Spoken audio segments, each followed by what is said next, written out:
Guys, welcome back to my channel. This is Akanksha. I hope आप लोग अपने घर में बहुत ही मस्त होंगे, बहुत ही बढ़िया होंगे। मैं भी काफी अच्छी हूँ। Welcome you all to my new video. Islam एक ऐसा धर्म है जो बहुत ही ज्यादा विवादों से भरा हुआ है। हर दूसरे इंसान के लिए इस्लाम की एक अलग ही परिभाषा है।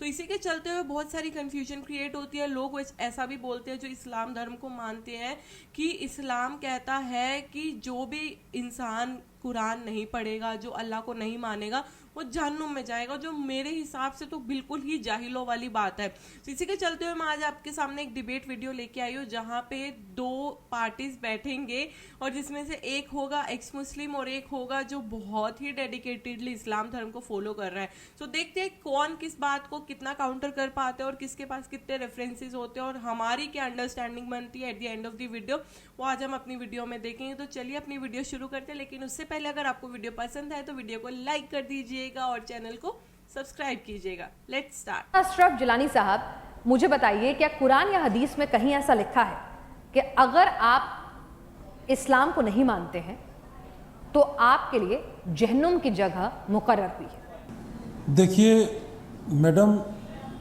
ये इस तरह की बातें बिल्कुल जाहिलाना गुफ्तगू है, जाहिलाना बातें हैं। ऐसा कहीं भी कुरान और हदीस में बिल्कुल नहीं लिखा है। अगर कुरान और हदीस में ऐसा लिखा होता तो कुरान सिर्फ मुसलमानों के लिए ही नाजिल होता।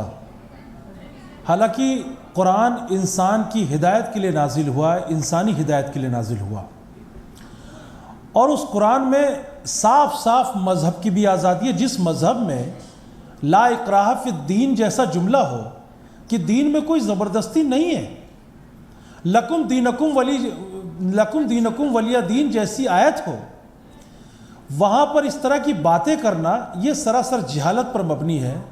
और कैसे ऐसे लोग आ जाते हैं कि जो कुरान और हदीस पर बगैर रिसर्च किए इस तरह की गुफ्तगू करते हैं कि अगर आप मुसलमान नहीं हैं तो आपका जहन्नम में जाना।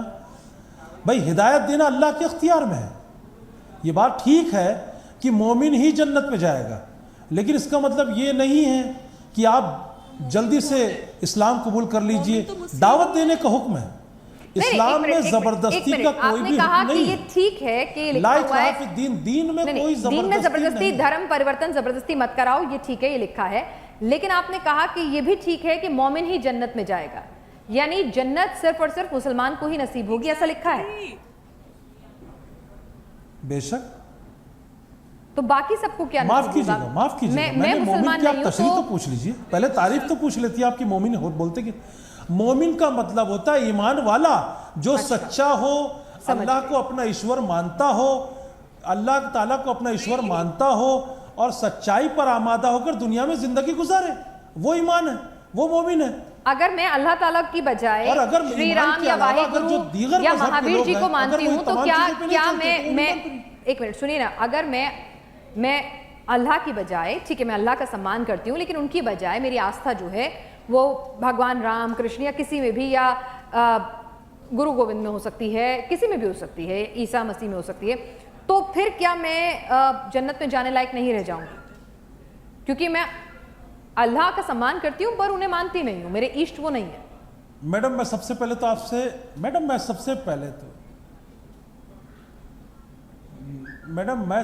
तो आपसे ये सवाल करता हूं कि आप जिनको मानती हैं वो इंसान है, खुदा नहीं है। अब आप ये पूछिए कि श्री रामचंद्र जी से खुद पूछिए या गुरु नानक जी से पूछिए या ईसा मसीह से पूछिए कि आपका खुदा कौन था। जो इनका खुदा था वही मेरा खुदा है। मतलब आप ये कह रहे हैं ये सब इंसान है और खुदा सबका एक है? मतलब हिंदुओं का खुदा भी, ये भी खुदा को पूछते नहीं, यानी कि हिंदुओं के लिए भी, ईसाइयों के लिए भी, सारी दुनिया के लिए एक ही खुदा है। बेशक आप ईश्वर कहते हैं, मैं खुदा कहता हूं, मैं अल्लाह कहता हूं। तो मैं वही कह रही हूँ ना कि मैं अल्लाह कहता हूं, वो ईश्वर कहते हैं। मैं वही कह रही हूँ ना, वो ईश्वर कहते हैं। रामचंद्र जी की किताब तो मैंने आपसे वही तो पूछा। मेरे लिए वो विष्णु के अवतार हैं, मेरे लिए विष्णु खुदा है। आप मेरी बात समझ रहे हैं? आप ईश्वर कह रहे हैं ना, आप अल्लाह कहते हैं, खुदा कहते हैं, हमारे लिए ईश्वर ही सर्वोपरि है। देखिए मेरी बात समझे त्यागी मैडम, मेरी बात समझे आप। वो मैं बिल्कुल समझना चाहती हूँ, इसीलिए खुले दिल से सवाल पूछ रही हूँ। वो ईश्वर के दूत हैं, ईश्वर नहीं है। अच्छा, वो खुदा के अवतार हैं लेकिन खुदा नहीं है। अच्छा, अल्लाह के रसूल सल्लल्लाहु अलैहि वसल्लम खुदा के पैगंबर है, खुदा नहीं है। अच्छा, विष्णु जी, शिव जी, ब्रह्मा जी, ये सब भी अवतार में हैं आपकी नजर में? या आपकी जानकारी कहती है ना, यहाँ पर हिंदू धर्म का कोई जानकार नहीं बैठा है, तो इसीलिए मैं चाहूंगी कि तो आप अवतार समझती हैं, ये खुदा हो तो बता। क्या कहा मैंने आपसे, क्या कहा इसमें? देखिए ना सर, सुनिए ना, ये खुदा हो तो बता। मेरी बात सुनिए सर, मैंने आपसे क्या पूछा था? मैंने आपसे पूछा था अगर मैं ईश्वर में आस्था रखती हूं, आप अल्लाह में आस्था रखते हैं, तो क्या सिर्फ वही आदमी जन्नत जा सकता है जो अल्लाह में आस्था रखता है? जी,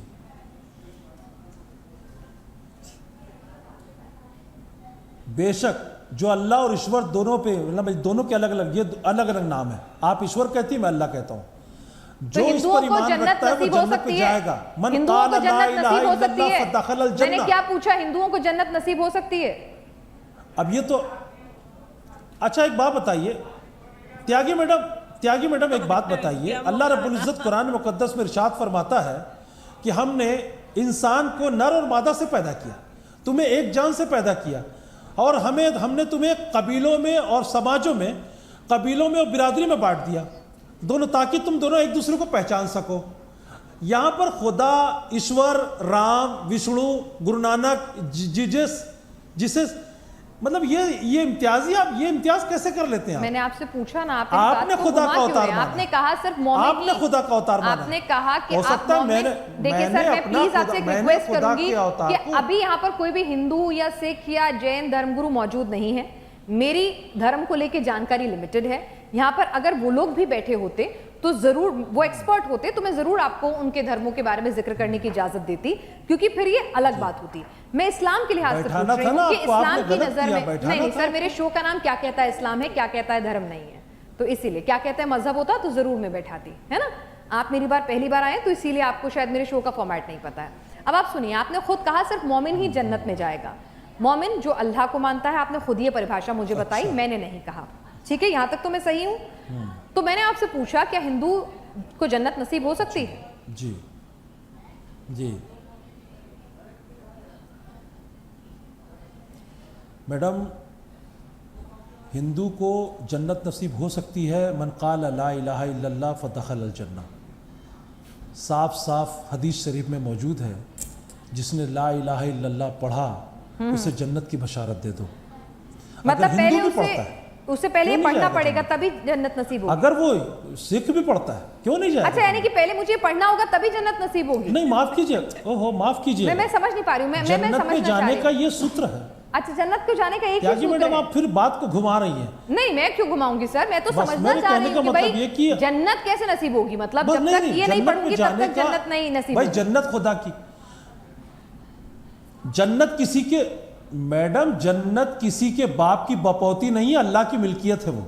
अच्छा, और अल्लाह अपना सूत्र, अल्लाह ताला अपने लिए ये तमाम कानून राइज करके रखा है कि जिसने मेरा कलमा पढ़ा तो कलमा पढ़ने के साथ तो मैं मुसलमान हो जाऊंगी। नहीं, ऐसा नहीं होगा। अब इसमें आप वो क्या नाम है, दिगर, यानी अगर मुझे जन्नत चाहिए तो मुझे मुसलमान बनना होगा कलमा पढ़ के, सही समझी मैं? ऐसा कौन बोला आप मुसलमान? आपने तो कहा कि मतलब आपको कलमा पढ़ना होगा, कलमा पढ़ने के बाद मुसलमान बनते हैं कि नहीं? समीर सॉरी, एक मिनट, मैं घुमा नहीं रही सर, आप ही की बात में से बात निकाल रही हूं। मेरे को क्या शौक है समीर, कलमा पढ़ने के बाद क्या आदमी मुसलमान बनता है या नहीं? मतलब पढ़ना जरूरी होता है? ये जितने भी मौलाना बैठे हैं ये ऐसे अनपढ़ मौलाना जिन्होंने मतलब मौलाना का नाम दे रखा है स्कॉलर, जो एजुकेट करते हैं अपनी कम्युनिटी को। ये एजुकेट तो तब करेंगे जब इनको खुद को पता हो किस तरीके से ये आदमी घुमा रहा है बातों को। एक सिंपल सा सवाल है कि मतलब मुझे अगर जन्नत में जाना है तो क्या मुझे मुस्लिम बनना पड़ेगा, और क्या जन्नत के रास्ते हिंदू के लिए भी खुले हैं, सिख के लिए भी खुले और बाकी धर्मों के लिए भी खुले हैं या नहीं? सिंपल सा जवाब है। और उसको किस तरीके से ये लोग घुमा फिरा के ये लोग बात करते हैं ना, बिना लॉजिक्स के, बिना रेफरेंसेस के, क्योंकि इनको पता है ऐसा कुछ, मतलब ऑब्वियसली ये क्लियर कट इनकी बुक में लिखा होगा तभी ये बात आई है सामने। और ये लोग ऐसा बोलेंगे तो इनका धर्म ही बुरा कहलाएगा, तो ये सीधा बोल भी नहीं सकते हैं और इस तरीके से बातों को, डिबेट्स को घुमाते हैं, जिससे सामने वाला इतना इरिटेट हो जाता है, वो ये सोचता है फंस रहा है। अरे भाई, कोई तुम्हारी तरह अनपढ़ नहीं बैठा है, जो जनता देख रही है उसको समझ में आ रहा है कि तुम्हारे पास इस बात का कोई जवाब नहीं है। और रही खैर दूसरी पार्टी की बात, जो एक्स मुस्लिम समीर है वो अपना पॉइंट रखेंगे। आज की वीडियो बहुत ज़्यादा लंबी हो जाती तो इसलिए मैंने इसे फर्स्ट हाफ के लिए ही आज वीडियो को कवर किया है कि मौलाना जी का क्या कहना है इस बात के ऊपर कि क्या वो इंसान जन्नत जा सकता है जो इनके कलमा को नहीं पढ़ता, जो मुसलमान नहीं बनता। अब एक्स मुस्लिम समीर की वीडियो भी हम देखेंगे, मतलब उनका पार्ट भी सुनेंगे कि उनकी क्या जस्टिफिकेशन है इसके ऊपर। बाकी वो हम वीडियो जो है नेक्स्ट में कवर करेंगे उनका वाला पार्ट। तो आज की वीडियो के लिए बस इतना ही। आई होप आपको वीडियो बहुत पसंद आई होगी। पसंद आई तो लाइक कर दीजिए, कमेंट में मुझे बताइए यार कि ये मौलानाज मतलब सब जगह के ही ऐसे हैं या ये जो डिबेट शोज में बैठते हैं यही इनका एजुकेशन लेवल ही बहुत लो है कि इन्हें कुछ समझ नहीं आता या ये समझा नहीं पाते। कहीं तो कोई ना कोई तो लूप होल है। और सब्सक्राइब कीजिए मेरे चैनल को। मिलते हैं नेक्स्ट वीडियो में। Till then take care, bye bye, to be continued.